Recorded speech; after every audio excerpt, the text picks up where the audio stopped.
Fala pessoal, como é que vocês estão? Tudo bem com vocês?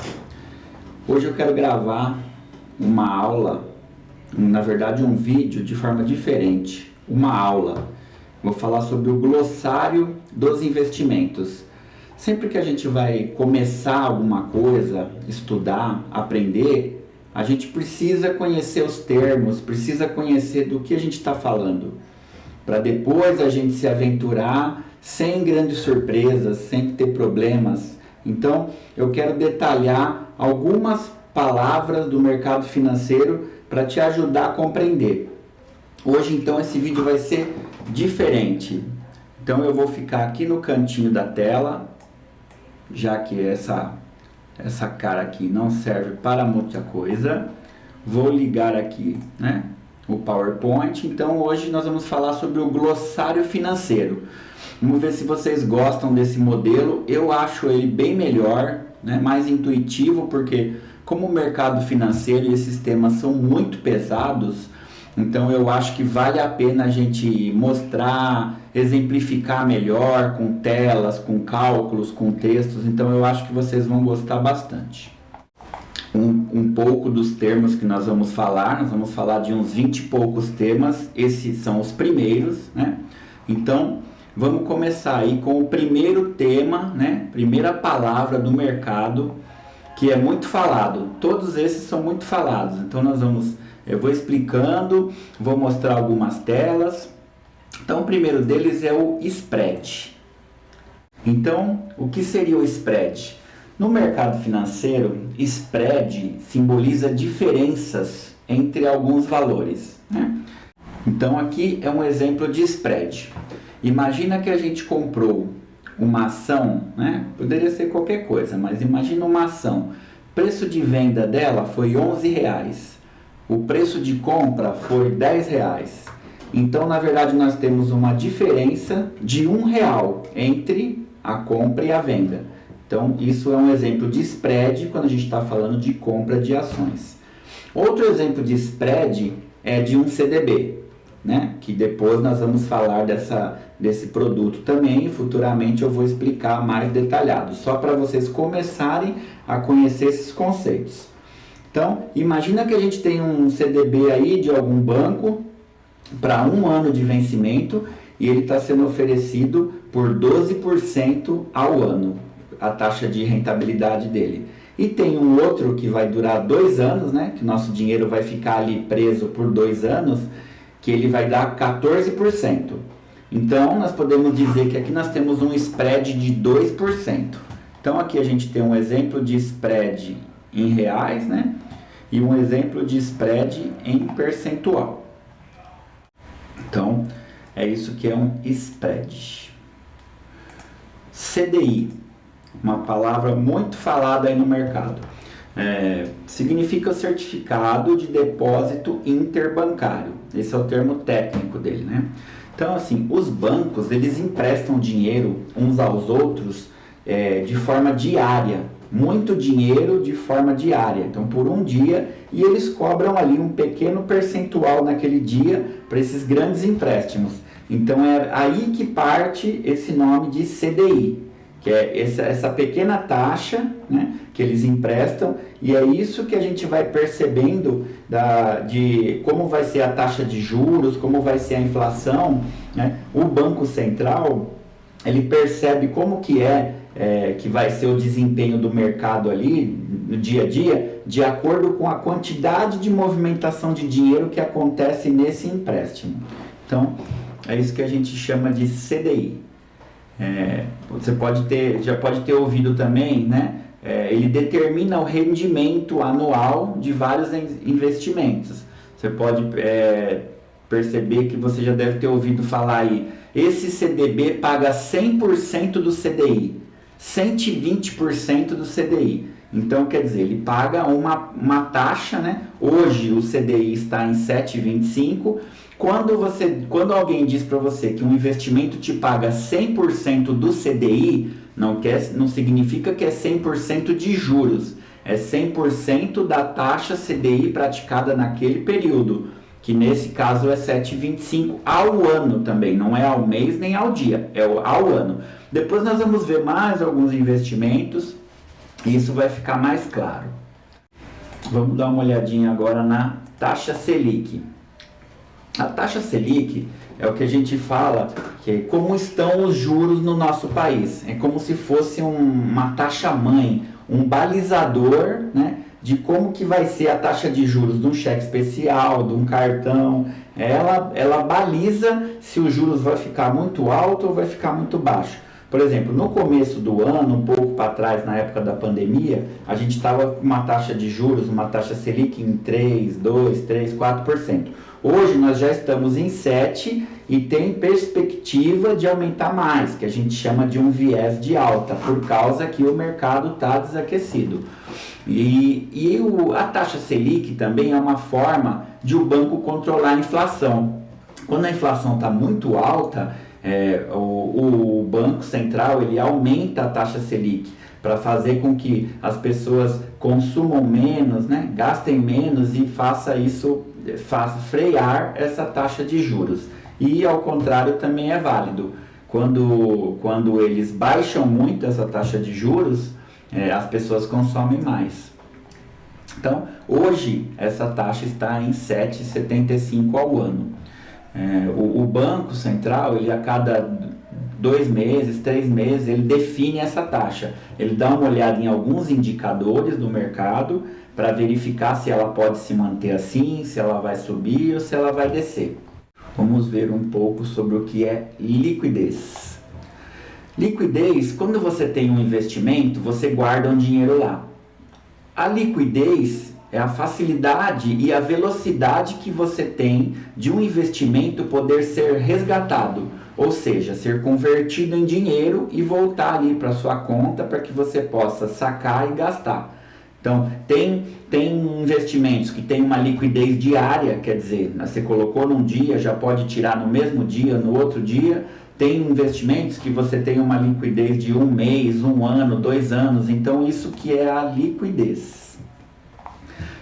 Como eu expliquei, CDB de liquidez diária e também tem vencimento daqui a 1 ano, um título, por exemplo. Eu peguei aqui também um exemplo de liquidez. Deixa eu pegar aqui no PowerPoint. Então aqui, ó, se você olhar aqui nesse print que eu tirei de uma corretora, então aqui, ó, diz que tem um título, né? Não se apegue agora em valor, em qual tipo, nada. Depois a gente vai caminhando e vai detalhando cada um para ficar mais fácil. Aqui é só o começo da brincadeira. Então aqui a gente tem um título, né? E vence em 2025, daqui 2, 3 anos, e o outro vence em 2026. E aqui diz que a liquidez é no vencimento. Então isso significa que você aplicando nesse título, você só vai poder tirar o dinheiro no vencimento, que é 2025 ou em 2026. Isso é o que a gente chama de liquidez. Vamos falar de ações. O que são ações? Ações é uma fração, né? Uma pequena parte do capital social de uma empresa. É um dos ativos que são negociados em bolsa de valores. Então, a gente pode comprar uma ação de Itaú, de Ambev, de outros nomes aí, né? E a gente passa a ser sócio dessas empresas. Então, a gente começa também, quando eles obtêm lucro, a gente vai receber um pequeno pedaço baseado no número de ações que nós temos das empresas. Da mesma forma que das ações, tem um outro nome que eu gosto muito, nós vamos detalhar bem isso futuramente, que são os fundos imobiliários, também conhecidos como FIs. Eles também são negociados em bolsa de valores, né? E ele é semelhante a um condomínio, onde nós, os cotistas, podemos investir em um pedaço também. Ao contrário das ações que são empresas, os fundos imobiliários são imóveis. Então são prédios, né? São shoppings. Depois nós vamos exemplificar direitinho, mostrar alguns imóveis aí que vocês nem imaginam, que vocês passam em frente e eles são lastreados por um fundo imobiliário. Vamos falar um pouco do que são ativos, né? Ativos são bens de uma empresa ou pessoa, mesmo nós, que geram rendimentos. Então, ações, fundos imobiliários, títulos públicos, tudo que gera rendimento, né, que nos dá lucro, podemos chamar de ativos. E em contrapartida também temos os passivos, né? Tudo que geram custos, despesas, que nós já falamos no vídeo sobre as despesas e os cortes. Então, esses são os passivos. Uma energia, um carro, uma casa, aqueles itens que a gente já trabalhou. Vou mostrar para vocês aqui uma imagem que eu trouxe aqui sobre ativos e passivos. Então, ações, títulos, fundos de investimento, imóvel alugado, porque ele está dando um retorno para você, um carro que você está usando para táxi ou Uber, também é considerado ativo, entre outros itens. Passivos, um carro quando você usa ele particular, uma casa onde você mora, né, podemos considerar um passivo porque ela não gera lucro, ela gera só despesas. Financiamentos, empréstimos, entre outros itens. Fundo garantidor de crédito. No decorrer das nossas aulas, vocês vão conseguir perceber que alguns títulos, como CDB, LCI, eles são protegidos por esse instituto aí, que é o Fundo Garantidor de Crédito, também chamado de FGC. Ele protege você, se você investir e a instituição quebrar, você recebe R$250 mil para cada instituição, né, para o seu CPF e até R$1 milhão no decorrer de 2 anos. Futuramente eu vou fazer um vídeo, eu acho bem interessante conhecer essa proteção, porque tem muita gente que fica com medo de investir e ele cobre. Eu já usei 2 vezes e eu guardei todos os papéis e eu vou mostrar direitinho para vocês como foi do momento da quebra até o momento que eu recuperei o dinheiro, muito tranquilo, não tem mistério. Quebrou, você vai receber desde que você esteja com seu dinheiro investido nesses títulos que têm cobertura. Então é importante você conhecer quais que têm cobertura para você não achar que está protegido e de repente dar algum problema aí. Indexador. Indexador são formas, são números, né, que servem de referência, de comparação. Por exemplo, o CDI é um indexador, IPCA também, que é um índice que nos diz como que está a inflação no nosso país. Então, assim, é uma forma de você comparar alguma coisa. Esse carro gasta muita gasolina. Por quê? Porque eu tenho ali algum número que eu entendo de ser um balizador, né, de ser um indexador, e a partir desse índice eu sei se eu consigo falar quando um carro consome muito ou pouco, porque eu tenho algo que nivela, né, que me diz qual que é a linha de comparação. Então, isso que é um indexador. IPO. Vamos começar a falar uns inglesinhos, porque tem muita coisa no mercado financeiro que é inglês, apesar de meu inglês ser bem fraco. IPO é o que a gente chama de, em inglês, Initial Public Offering. Então, assim, quando uma empresa, ela está ali trabalhando, tem os seus donos e só eles são os donos dessa empresa, normalmente as empresas querem captar recursos, né, externos, elas precisam de dinheiro para financiar seus projetos, para financiar as coisas para a empresa se movimentar. Então, elas decidem publicar, né, elas decidem sair e publicar a sua empresa no mercado, né, falando bem de maneira simplória, é quando essa empresa vai para a Bolsa de Valores e ela deixa de ser só de 1 ou 2 donos, familiar, e passa a ser de todos nós investidores que confiamos, acreditamos e queremos investir em uma parte dessa empresa. O vídeo que eu mostrei para vocês do Nubank é um caso do exemplo de IPO. Então o Nubank até hoje ele é fechado, não sei que dia você está vendo esse vídeo, mas hoje ainda é fechado, o Nubank ainda não tem o seu capital aberto, mas daqui a algumas semanas, quando ele abrir o capital e ele vai abrir fora do Brasil, aí os investidores já podem começar a investir. E ele pega essa grana e vai colocar no negócio. Aí depois que a empresa se publica no mercado, na bolsa, e ela pega esse dinheiro para fazer alguma coisa, depois ela não faz mais essa captação de dinheiro. Depois os investidores que vendem um para o outro, né? Que nós chamamos de mercado secundário. O IPO é o mercado primário, é a primeira oferta das ações de uma empresa. Tesouro Direto. Tesouro Direto é um programa do governo que surgiu para facilitar os investimentos a partir de valores bem mais baixos. Então, falando tecnicamente, o governo emite títulos de dívida pública e a gente compra com uma garantia, com uma rentabilidade. Eles nos prometem uma rentabilidade se a gente deixar o nosso dinheiro ali por algum tempo.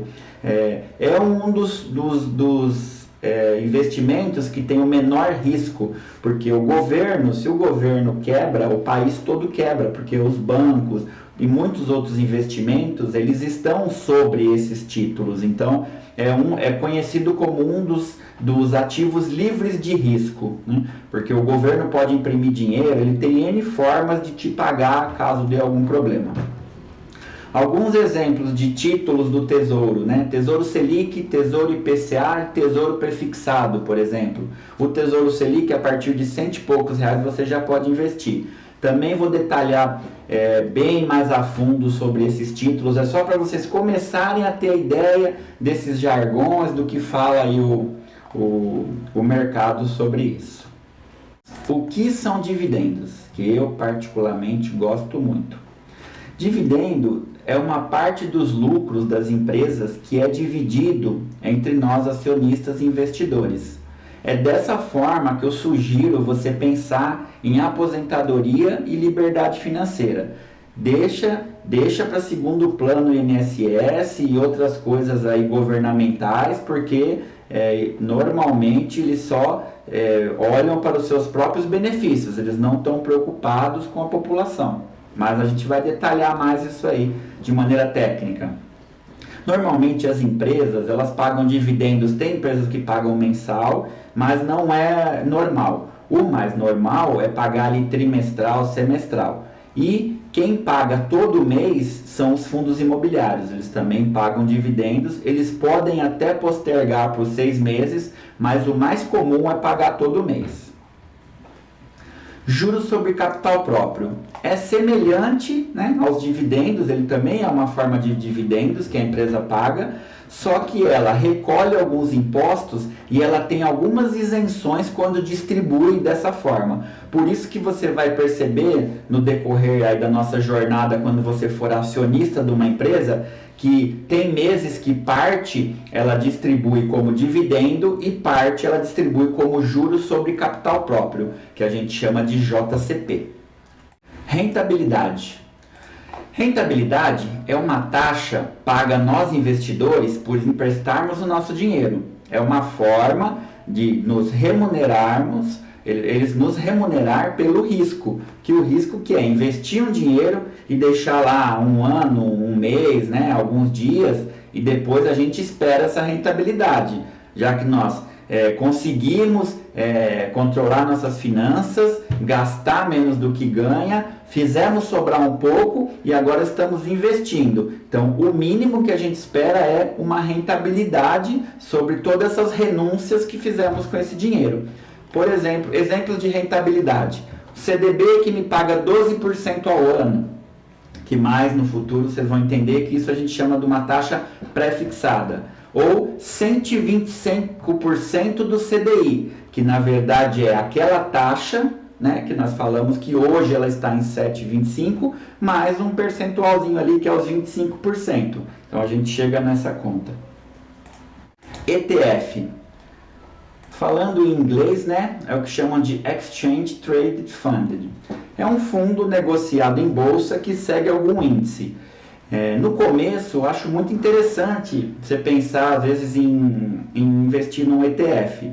Porque se você não tem tempo para estudar, não gosta, acha o mercado muito complexo, isso é como se fosse uma caixa onde se colocam vários ativos lá e tem um gestor, tem um banco por trás disso e ele que faz essa gestão para você. Você compra o ETF e deixa que ele faz a parte da gestão te trazendo apenas os rendimentos, que no fundo é só o que a gente precisa e quer.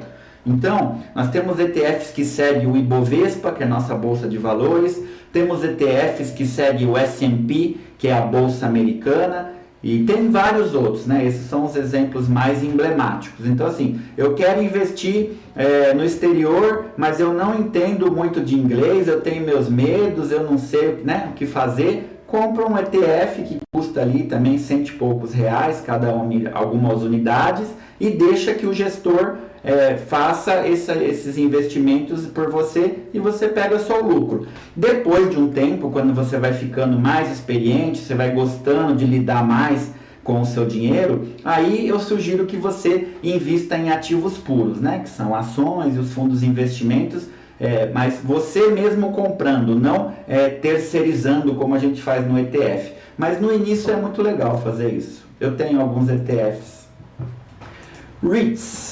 REITs é semelhante ao fundo imobiliário, só que ele é fora do Brasil. Ele é infinitamente maior, ele é muito mais líquido, né? Lembra que nós falamos liquidez, né? E pago em dólar, tanto a compra como os seus lucros, os seus dividendos. É muito interessante, a gente vai falar também no futuro sobre. Volatilidade. Pessoas falam muito assim, a bolsa de valores oscila muito, tem muita volatilidade, né? Então, volatilidade é a frequência e intensidade dessas oscilações. Então, a volatilidade, por exemplo, nós estamos falando agora do Ibovespa, que é os índices que seguem as ações. Então, aqui eu peguei um print ali no Google de um ano, ó, então ela sobe, desce, sobe, desce. Mas, no longo prazo, a tendência é subir, né? Então, assim, a gente não deve ficar preocupado com isso e você tem que entender o seu perfil ali de risco, ver se você aguenta esse sobe e desce quando você olha o patrimônio. Se você não aguenta, e por isso que eu sempre indico começar com pouco, com 10 reais, com 50 reais, porque se você colocar 50 reais e ver oscilando muito e não for confortável para você, talvez você não esteja preparado para investir em ações, que é o mercado de renda variável. Talvez para você a renda fixa, que é algo que é um pouco menor os rendimentos, mas é sempre para cima, é sem susto. Home broker, subir um pouquinho aqui a imagem para ficar melhor. É o lugar onde a gente compra as ações ou os fundos imobiliários. A gente tem home brokers nas corretoras, a gente tem em alguns bancos, né? Depois eu vou ensinar vocês como que abre uma conta num home broker, numa corretora, para você ter acesso a esses vários investimentos aí, que é como se fosse um supermercado para você comprar coisas, só que o legal disso daí é que você não joga o seu dinheiro fora, você compra e depois ele volta com uma rentabilidade. Eu também tenho aqui uma imagem de um home broker. Aqui nesse caso é um home broker de uma corretora que eu opero, que eu compro minhas ações, meus fundos imobiliários. Então, nada mais é do que uma plataforma que você pega ali o código, né, do ativo, da empresa que você quer comprar. Aqui eu fiz um exemplo, né, de Itaú, mas não é uma recomendação de compra, isso aqui é didático, né, para você aprender. Futuramente eu quero que você tome as suas decisões, que não siga dicas, né, de pessoas que dizem agora compra esse, compra aquele. Não, você tem que ver o que faz sentido para você e aprender. Essa é a minha ideia, da mesma forma que eu faço. Eu não tenho nenhum assessor, não tenho ninguém que me apoia. Eu faço os meus investimentos e colho os frutos ou mesmo os problemas que isso pode acarretar quando eu escolho alguma coisa errada, que é normal. Aqui então a gente tem, né, o ativo, o código, depois vocês vão saber que é isso, ó. Aqui está mostrando as cotações e aqui, ó, a gente pode comprar uma ação do Itaú, que é R$22. Por isso que eu falo que o investimento é tão democrático, né? Serve para todos, ó. R$22 é o preço de um cachorro quente, sei lá, pacote de arroz. Então, todo mundo pode investir. No decorrer dos nossos vídeos eu vou te convencer disso. Aqui é um outro ativo que eu chamo de fundos imobiliários. Inclusive é um que eu não gosto muito, mas é só para exemplo mesmo, né? Quem mora aqui por Guarulhos vai saber que esse FIGS 11 é o detentor do Shopping Cidade Maia, aqui perto da minha casa, e o Shopping Bom Sucesso. Então, ó, você pode comprar uma cota dele por R$ 49,00 e já ter os dividendos todo mês a partir do próximo mês. Depois nós vamos detalhar direitinho isso para você poder fazer alguma aquisição dessa. CDBs, LCIs e outros nomes são tipos de investimentos em renda fixa, né? Mais para frente vou detalhar melhor. O CDB ele tem um imposto de renda somente sobre o lucro que você investe ali, está tranquilo, está protegido, mas ele tem um investimento sobre o lucro. E a LCI ele é um benefício do governo para emprestar dinheiro para as pessoas comprarem imóveis, né? Por isso que ela tem isenção de imposto de renda. Aí depois são produtos, né? Depois que você conhecer esses mercados, você definir o seu perfil, eu vou te ajudar a definir o seu perfil de risco, o que você sente mais conforto em investir, aí depois vale a pena você conhecer produtos, para não ficar nada muito complexo, é chegar e adquirir e aguardar. Corretora de valores. Para a gente investir, a gente precisa ter uma conta numa corretora de valores, que é uma empresa que ela faz a intermediação entre nós, investidores, e o mercado financeiro. Exemplos de corretora: Clear, XP, Nuinvest, que é a antiga Isinvest, né, do Nubank, e entre outras. Então a gente tem que abrir, né, futuramente. Depois eu vou explicar para vocês o quão seguro é você ter um valor na corretora. Lá abre uma conta em seu nome, seu CPF. Você, quando transfere o dinheiro do seu banco, você só pode transferir, né, de uma conta bancária que esteja em seu CPF. Não tem como pôr dinheiro lá e também não tem como resgatar. Quando você chega lá e fala, quero vender esse título, esse investimento que eu fiz, não tem como sacar no caixa, alguém te roubar, mandar para outra conta. Quando resgata, só vem para sua conta, o que torna ele muito seguro. Fora que, se você tiver um valor alto e quebrar esse investimento, você tem a cobertura do FGC, que vai te garantir o seu dinheiro de volta em poucos dias. O hedge, né? Hedge. É uma palavra em inglês e ela diz sobre proteção. Então assim, você compra alguma coisa, por exemplo, existem investimentos que a pessoa diz assim, eu imagino que a bolsa de valores vai cair mais do que ela já está caindo. Então eu vou comprar um tipo de investimento que chama de hedge, que é para me proteger contra essa queda. Então tem uma forma, né, de você comprar que quanto mais cair, mais você ganha. A mesma coisa, dólar. Eu vou fazer uma viagem para fora do Brasil e eu tô com medo porque hora o dólar tá 3, 4, hora tá 10. Então eu compro um fundo ou algum investimento que é atrelado ao dólar para fazer essa proteção das oscilações. Então eu vou pôr um dinheiro ali em reais e ele vai acompanhar o dólar do jeito que ele tiver. E aí quando estiver chegando próximo da viagem ou da compra que você quer fazer fora do Brasil, aquele capital ali está protegido, porque você fez um hedge. Rating. Rating são notas de classificação de risco, né, feito por empresas especializadas. Quando você compra um título, apesar de ter também o fundo garantidor de crédito que te protege, se você começa a ter um valor muito alto ou alguns títulos que não têm o FGC, que são debentures, né, que são outros tipos de título, é muito importante você dar uma olhada na classificação de risco, porque essas empresas elas te dizem o quão perigoso é de você investir naquele título. Normalmente, quanto mais um título te paga, mais risco você corre, né? Então, é interessante você dar uma olhadinha. Deixa eu mostrar para vocês aqui, também fiz um print lá na minha corretora sobre o rating. Então, ó, se você olhar aqui, ó, tem esses títulos, né, ó, CDBs, tem de bancos, e aqui mostra o rating. Então, assim, quanto mais As maiúsculo, mais a garantia de você receber. Quanto, né, indo vai para B, vai diminuindo C até o D, D é o pior. E esses daqui não tem rating, né? Nenhuma empresa analisou. Então, e você pode perceber que quanto maior o rating, menos ele te paga, porque ele é um título mais confiável. Isso é muito normal no mercado. que é a inflação.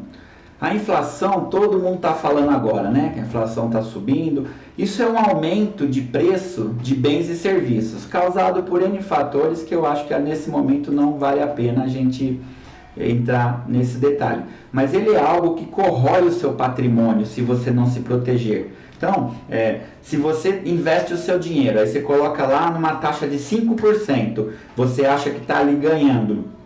Mas se a inflação está 10%, na verdade o dinheiro está subindo um pouco dos juros, mas ele não está ganhando da inflação. Então, na verdade, você precisa se proteger, né, da inflação para você conseguir ganhar mais. Eu peguei uma imagem aqui na internet que resume em uma imagem o que é a inflação. Ó, em 2006, você comprava uma coca dessa de 2 litros por R$ 3,50. Em 2012, você já compra uma de 600 ml. E em 2019, você só comprava uma latinha. Isso é a inflação. Então, quando você vai aprendendo sobre esses detalhes, é importante você fazer investimentos que te protejam da inflação, que te dê um valor de retorno acima da inflação, para você não perder o seu poder de compra. Porque senão você deixa o seu dinheiro ali 2 anos, 5 anos, até 10 anos, os títulos mais longos, mas você não compra mais em 10 anos o que você comprava no dia que você decidiu por investir. Então, é importante conhecer sobre inflação. Vou ficando por aqui, quero saber, me conta nos comentários se você gostou desse formato de vídeo. Eu quero fazer mais porque eu acho que ele é mais fácil de visualizar os exemplos, as palavras. Você pode parar e avançar o vídeo caso você não tenha lembrado de algum item desse. Se você tiver mais algumas palavras que você não conhece, me fala nos comentários que eu vou te explicar. E até o próximo vídeo.